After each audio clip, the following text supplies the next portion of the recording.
Hey guys, Kyle, the Death Knight of Anime here, bringing you my review from My Hero Academia, chapter 211. And this chapter starts off easy enough, but by showing us a little bit of what Monoma's ideals as a hero are. And if I'm being honest, Monoma's whole thing of doing what's necessary, even if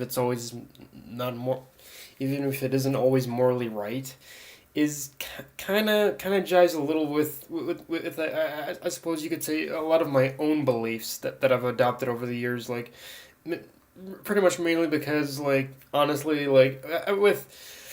honestly I've kind of adopted this whole thing that that pretty much any kind of a lot of what he's saying, it kind of jives with me because, well, in the world that we live in, we I think we like to pretend a lot of times that things are that things are black and white, or we're force fed the idea that things are this black and white. But honestly, in this world we live in, definitely things aren't that way. In fact, I'd say this whole world we live in is basically is pretty much is basically shrouded in nothing but gray. Like, which to me, and how it feeds into me is that, like, I'm like, for instance, I'm not against fighting, but for me, in order to get behind a cause where fighting is involved, that there needs to be a genuine justification behind it. And when applied to this situation, it does make Monoma a very realistic hero, because he knows that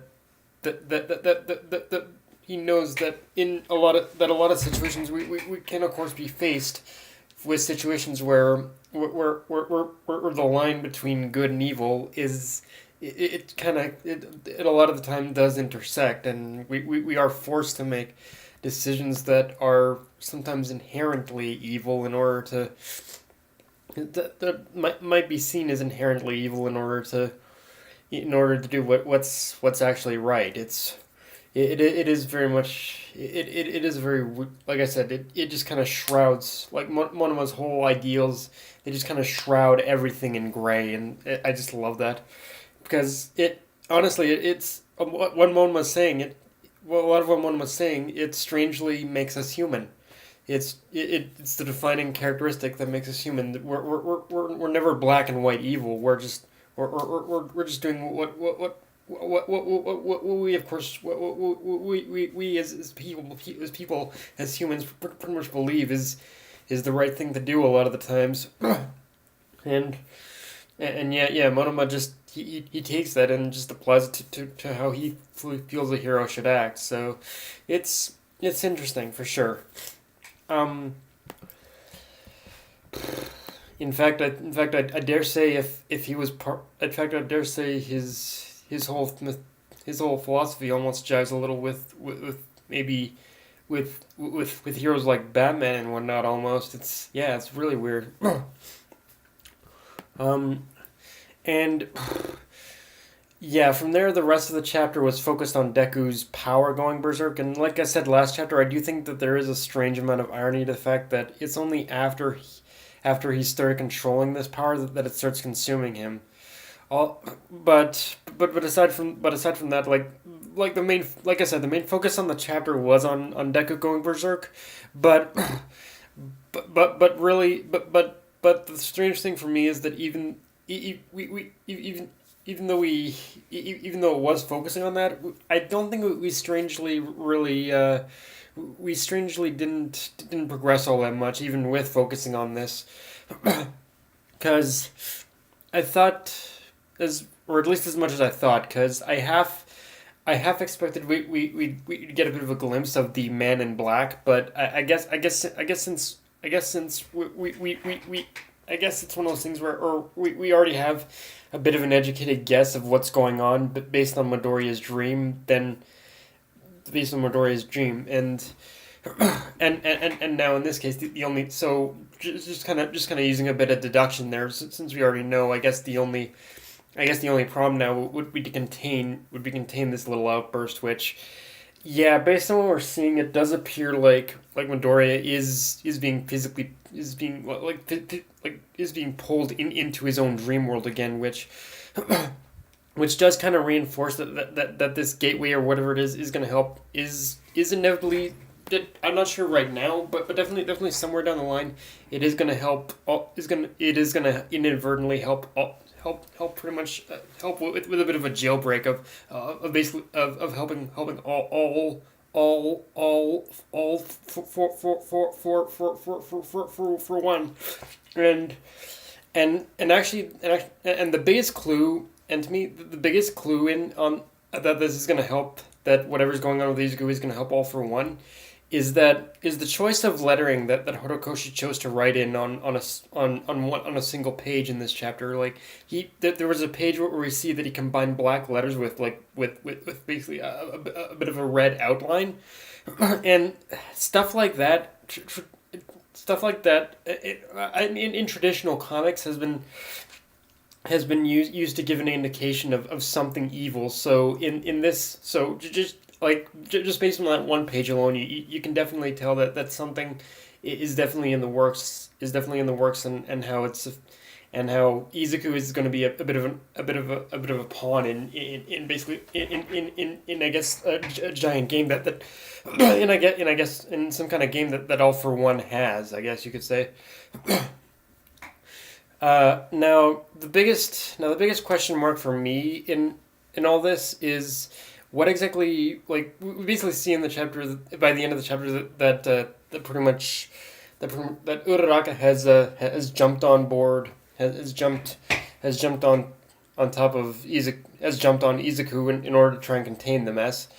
And she calls out to pretty much Shinzo of all people in order to help. So I wonder what it is that Shinzo can do to help. I mean, with Uraraka, I understand, since basically this black force, is probably gonna have some kind of a gravitational property to it. So in that sense, Uraraka being involved makes sense. But I'm kind of struggling to see what Uraraka is gonna want for pretty much Shinzo to do, because unless she's like, the only thing that makes sense to me right now is that she's hoping to is to contain this power and then knock Izuku out. But yeah, that's the only thing that makes sense to me. But either way, it'll be curious to see what exactly what Shinzo's role is gonna be with this.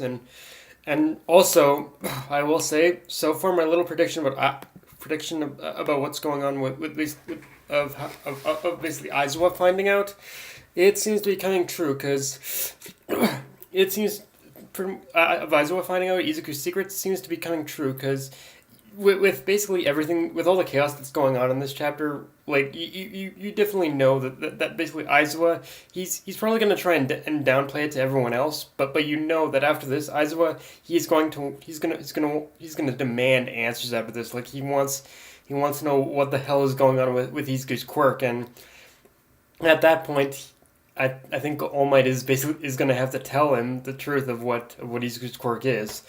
So yeah. So yeah, I think Aizawa is a person who is definitely gonna learn the truth after this. And actually, in terms of the students, actually, one little scenario, I thought about just now is that I can actually see I think Bakugo is also gonna start stepping up after this in order to try and help downplay the whole thing with the students. And while it probably will work, I think it's one of those things where it is going to work for the most part, like what Aizawa was probably going to do with the teachers.